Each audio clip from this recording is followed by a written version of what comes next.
Your first alert weather with Chief Meteorologist Stephen Bowers. We've got a few showers around. There's a live view from the Grand Junction Airport. I've turned the camera around to the west here, and we can see some showers up over the Colorado National Monument here. There was just a heavy downpour visible not 10 minutes ago, and that was the one that you saw over Glade Park a short time ago. 84 degrees is our temperature at the airport. That's down a bit. This is the shower, though, that we were looking at just a short time ago. We kind of caught the edge of it on that live view from the west there. It's moved on since I saw it a few minutes ago. But yeah, it's over the higher elevations where we have those showers mostly. You had some heavy rain. You probably even had a little bit of hail around Glade Park here in the last half hour to 45 minutes or so. There are some more showers out east of the Continental Divide. Those are a long way from us, and they're moving in the other direction, so they will not affect us. There's an off chance at this point for maybe an isolated shower or thunderstorm early this evening. We're cooling down from probably about 80 at 7 o'clock down towards 78 at 10 o'clock, and then mid-70s through the night. Briefly, we can cool into the upper 60s in the morning, but overall it's going to be a warm night, and these showers and thunderstorms will fade fairly steadily between about now and 10 o'clock.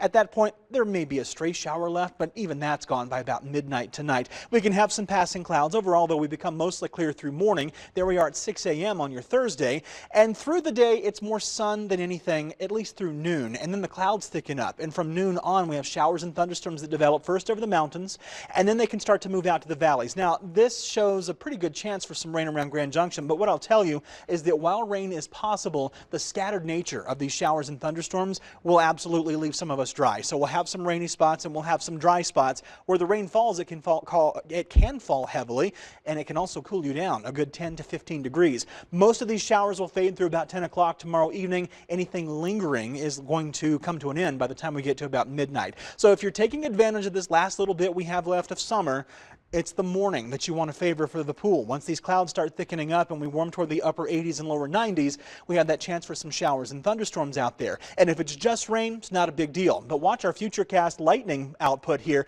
We do see an uptick in the lightning starting between about 10 o'clock and noon tomorrow, and these scattered showers and thunderstorms can have some lightning with them. So at that point, it's time to move inside. Remember, if you can see lightning or if you can hear thunder, you are close enough to be struck.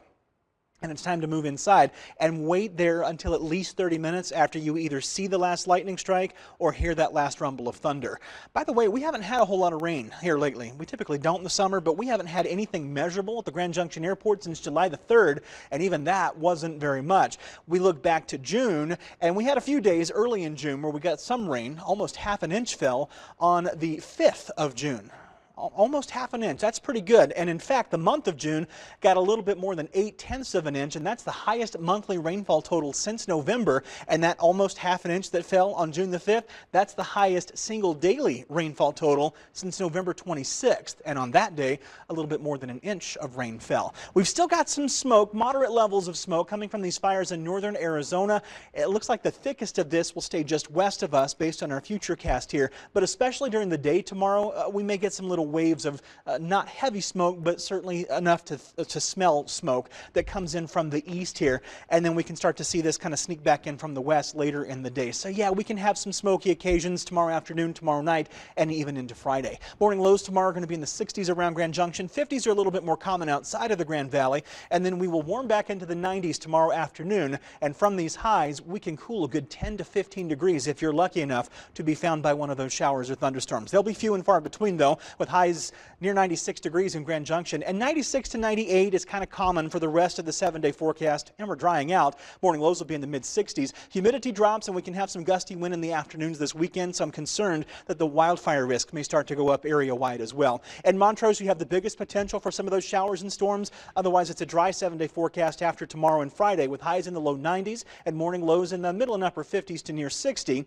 In Delta, you've got that chance for a few showers and storms, but overall, this is a dry next 7 days with upper 90s to near 100 for highs. Morning lows are going to be in the upper 50s to lower 60s. And in Cortez, yeah, you can get on the action too with a few showers or storms tomorrow. Otherwise, it's mostly sunny to partly cloudy with highs in the low to mid 90s and morning lows in the low to mid 50s.